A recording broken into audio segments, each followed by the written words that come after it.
सगळ्यात आधी ना मी ते बिग बॉसचं क्लिअर करते. कारण मला हां. सगळेजण म्हणतात, की त्याला मी ते केस आणि हे ते केस वगैरे. वगैरे. हां, त्याचं ना मी तुला ते हां, का केलं होतं त्याच्यामागे कारण होतं. कारण हां, तिथे गेल्यानंतर हां.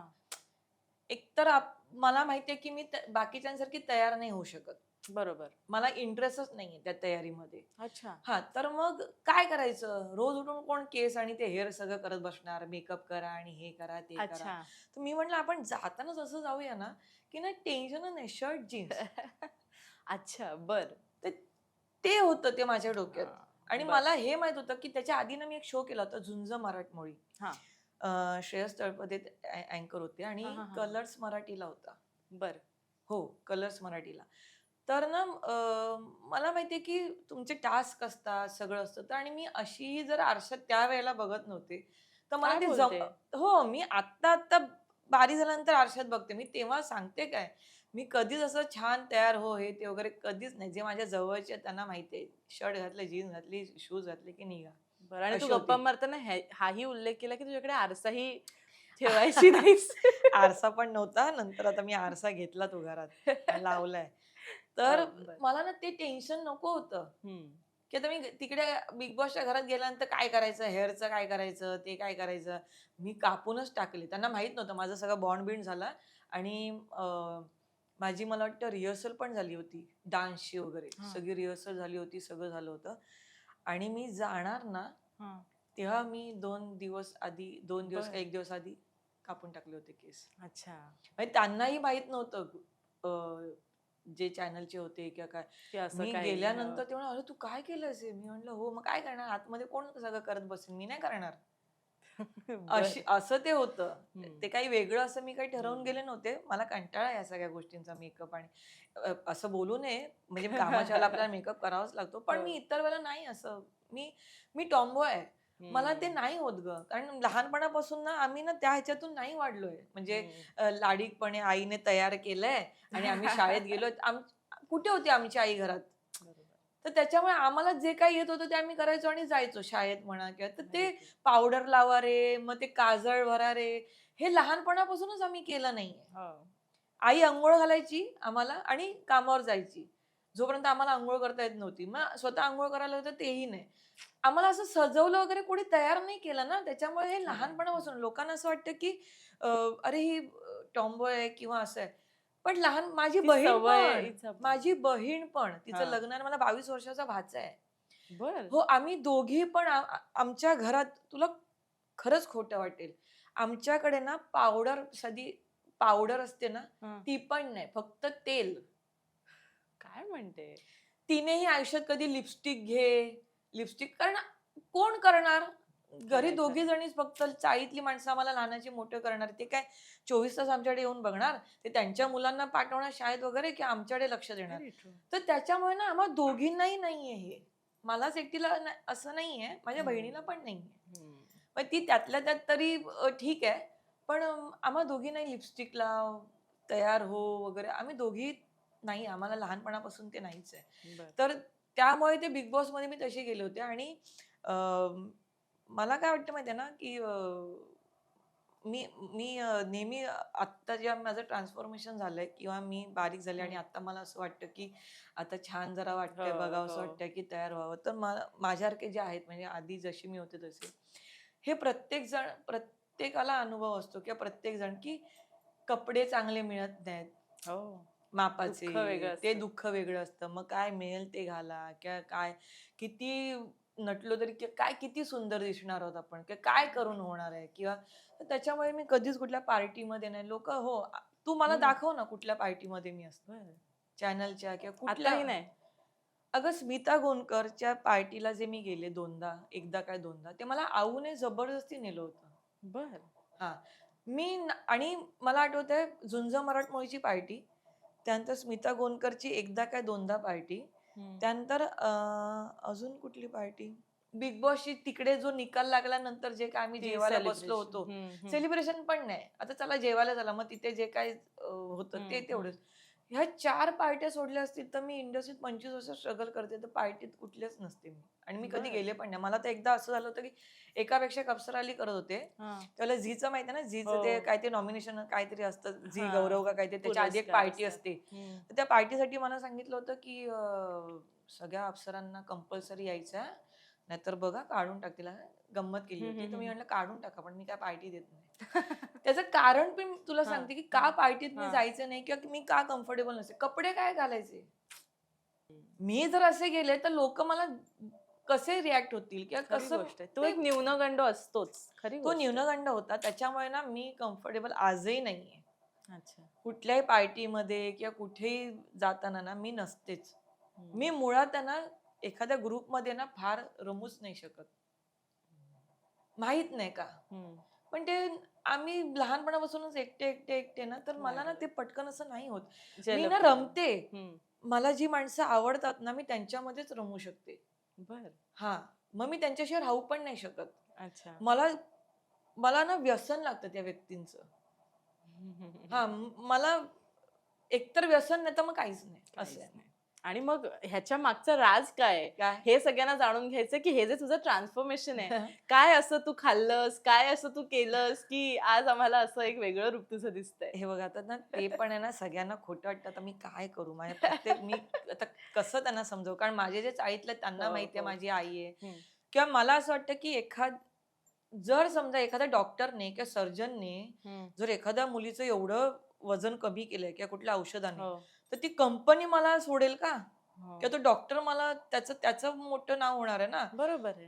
तो सोडेल का? की नाही, नाही मी सांगणार की मी केलंय म्हणून केलंय किंवा हे म्हणून. केलंय. हां. किंवा सर्जरी होते किंवा काय होतं, तर काहीतरी होतं तुमच्या हो. शरीरात. म्हणजे हे कानावर आलं होतं की बॅरिएट्रिक सर्जरी हो, वगैरे अजूनही झाली बोलतात आहे. ते आणि काय इंजेक्शन आले ते कुठले ते? काहीतरी इंजेक्शन्स आलेत. हां, ते हां. आता ते कमेंट्स येतात माझ्या त्या हां. आधीच्या हो, पॉडकास्टमध्ये की इंजेक्शन आणि हे ते वगैरे. हो, एक साधी गोष्ट आहे. लोकं आत्ता डायरेक्ट मला बघतायत. मी हो. 2021 पासून करते. बरं. मी तर माझं चॅलेंज आहे की तुमच्या घरी नेऊन मला ठेवा. हं. तुमच्या समोर मी महिन्याभरात 6 किलो वजन कमी करेन. बरं. पण मग असं काय करतेस तू? हे बघ सोप्पं आहे. मी हां, एक तुला सांगू का? हां. हा जाडेपणा कधी आलाय? हं. आधीच्या माणसांमध्ये होता का एवढा जाडेपणा? नाही.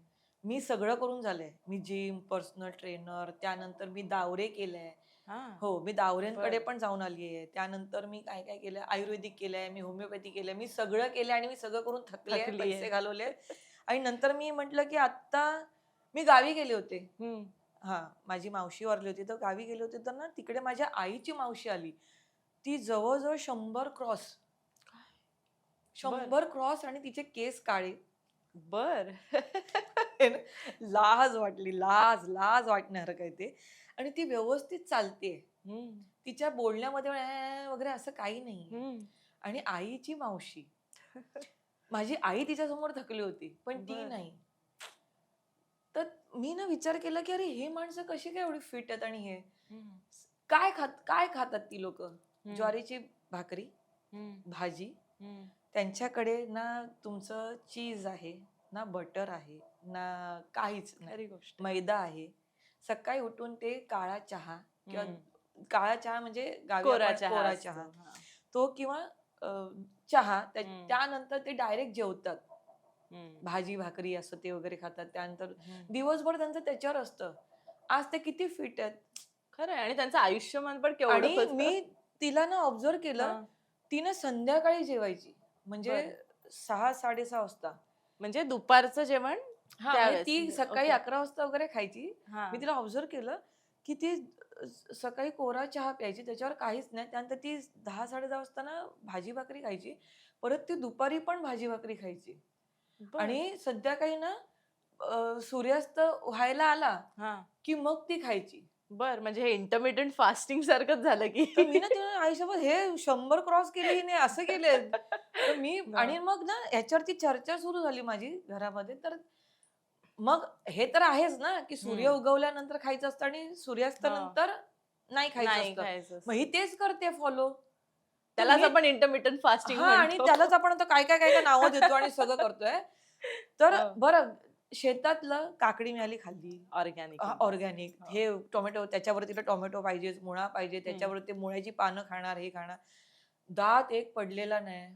बापरे. अगं मी तुला तेच सांगते ना, मी तिला ऑब्झर्व केलं, म्हटलं ही हम्म. काय करते. मी तिथून जे घेऊन आले, म्हटलं मी आता फक्त घरातलं खाणार, ज्वारीची भाकरी आणि भाजी, बर. आणि सकाळी खाणार आणि दुपारी जेवणार, त्यानंतर मी काहीच खाणार नाही. हम्म. मी तेवढंच केलं आणि मी चालणार खूप. हम्म. मी खूप चालायचे. मी आत्ता पण तुला दाखवते. मी आत्ता आपला पॉडकास्ट आहे, त्यानंतर आता माझा शो आहे म्हणून आज 15,000 स्टेप्स झालेत. नाहीतर माझे दिवसाचे 30,000 स्टेप्स होतात. बापरे. हो, मग वेळ. आणि असं काही नाहीये, हे तर हो. खूपच चुकीचं आहे, जे आपल्याला माहिती आहे. सकाळी उठून चालायचं. त्यानंतर तुम्ही कधी चाला. ते तुम्हाला चरबीने सांगितलंय, की मी सकाळचाच वितळणार आहे, की तुम्हाला तुमच्या चरबीने सांगितलंय का, ती कधी वितळणार आहे. तुम्ही तेव्हा तिला वितळवणार. खरी गोष्ट आहे. त्याच्यामुळे हा नियमच नाहीये. नियम फक्त एवढाच आहे, की तुम्ही काय खाता, तुम्ही हे खा.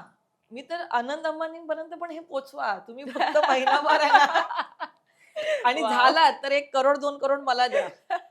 बारीक झालात तर. वाव. फक्त सलाड सलाड पण मी ना असं ते खास आणा, मग ते करा, अजिबात नाही. माझे ठरलेले सलाड म्हणजे काय, घरात काय असतं, टोमॅटो असतो, कांदा असतो. अगदीच मला जर मी दादरला वगैरे आले तर मी बीट वगैरे घेऊन गेले किंवा काय मुळा वगैरे असं. माझी आई खाते हां, तिला हा. लागतं सलाड वगैरे. हा. ती खाते, पण मला ते कापायला पण कंटाळा येतो. मी तुला खरंच सांगते, घरात आणि काही म्हणजे असं नाहीये की तेलकट नाही. हा. अजिबात नाही. मी गोड पण खाते. पण वा. मला गोड खायचं असेल तर मी संध्याकाळ नंतर नाही खात. म्हणजे हम्म. आत्ता नाटक सुरू झालं ना, त्यापासून ते सगळे म्हणजे ना एकत्र येतात. मग गोड-बीड जे खाणं खाणं सुरू झालं होतं. आणि रिहर्सलमुळे परत भूक लागायला लागली. हम्म. रात्रीचं जेवण तर नाहीच, माझं बंदच आहे. मी आता हम्म. परत ते सुरू केलंय. 3 किलो वजन परत माझं मी कमी केलं. रात्रीचं नाहीच जेवायचं. तुम्हाला बारीक व्हायचं ना, तुम्हाला वजन कमी करायचं ना, वजन कमी करायचं जाऊ दे. बारीक माणसाने सुद्धा 2दाच जेवायचं असतं खरं म्हणजे. हम्म. म्हणजे हे सगळं ताटातलंच तुझं रहस्य आहे. ताटातलं आणि घरातलं घरातलं. घरातलं. कोण होणार कमाल. नाही? मी 30,000 स्टेप्स मी चालते. हम्म. मी समजा मी 70-80 किलो वजन कमी केले. अरे तुम्ही 10,000 स्टेप्स चाला, तुम्ही 10 किलो वजन नाही कमी करू शकत? खरी आणि गोष्ट आहे. मी पेशन्स इतके ठेवलेत ना, मी स्वतःला त्या बाबतीत खूप मानते. महिना 2 महिन्यात वजन नाही कमी झालं, की लोकं हे होतात, की जाऊ द्या, आणि हो, मग नाही कंटाळतात आणि मग आणि मग ते सोडून सोडून देतात. देतात. हो. मी सलग आज 5 वर्ष करते. हम्म. पेशन्स पाहिजे आणि शिस्त पाहिजे तुमच्यामध्ये. खरंय, पहाटे खरंय, लवकर खरंय. उठणं आणि आणि वेळेत वेळेत करा, सगळं होतं. का नाही होणार? मला कमाल, तुमच्या कमाल. घरी नेऊन ठेवा, मी तुमच्या समोर करेन. चला तुम्हीच द्या मला काय भाजी भाकरी द्यायची ती. तेल एवढं पाहिजे, तेल तेवढं पाहिजे नाही. मी गोड पण खाते. पुरणपोळी, तूप-बीप मला सगळं लागतं. सगळं खाते मी. गुड. आणि सगळं खाऊन मी बारीक झाले. मला तेच लोकांपर्यंत पोहोचवायचंय. हे जिमला जर तुम्हाला तशी तुम्हाला बॉडी. बॉडी पाहिजे हा. असेल तर तुम्ही जिमला गेलंच मसल पाहिजे. Strong, muscle strength. स्ट्रॉंग पाहिजे आणि हे. मग जिमला जा. त्याच्याशिवाय पर्याय नाहीये. खरी गोष्ट आहे. इथे कसं आहे, की आता माझं 132 वरून मी एवढी आली आहे 70 पर्यंत किंवा हे. तर ते तुमचं लूज होणारच ना. तुमची बरोबर चामडी आहे. तर लूज लूज होणारच ना. होणार.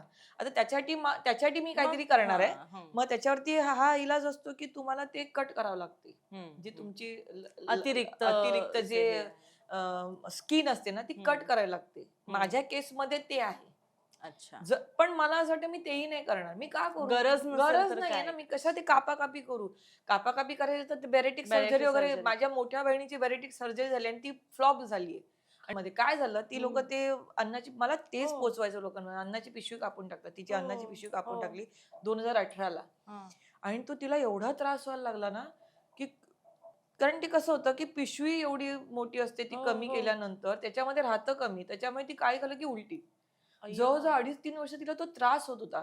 आणि आता काय झालंय वाटतं, परत ती पिशवी वाढली वाटतं आतमध्ये. तिचं परत खाणं बर. पहिल्यासारखं झालंय. म्हणजे भूक तेवढी झाली आहे आणि ती वरतून कमी झाली आणि खालून तेवढीच आहे. ओ. मग हे किती विचित्र आहे. मग त्याच्यापेक्षा पेशन्स ठेवा, शिस्त खरी ठेवा. गोष्ट आहे. आणि मी काय म्हणते, तुम्ही कशाला अपेक्षा करताय, की माझं महिन्याला 5 किलो वजन कमी झालं पाहिजे. 1 किलो होऊ दे ना. 1 किलो वजन जर महिन्याला कमी होतंय, तर वर्षाचे 12 किलो वजन कमी होतंय. तुम्ही ते का नाही ते बघत? विचार. वाव. खरी गोष्ट आहे ताई. आज जर मी 60 किलो वजन कमी केलं असेल, 70 किलो, तर ते 5 वर्षात केलंय ना. मी काहीच कसलाच नियम धरला नाहीये, हे हम्म. बारीक होताना. मला तेच लोकांपर्यंत पोहोचवायचंय. किती छान. डायटिशियन हे ते वगैरे काय गरज नाहीये. पूर्वी फक्त आपल्याला हे स्नॅक्स माहित होते. सँडविच, वडापाव. वडापाव. मी वडापाव आजही, हा. लोकांना खोटं वाटेल पण मी 3 वडापावच्या खाली खाऊ शकत नाही. माझा वीक पॉइंट आहे वडापाव.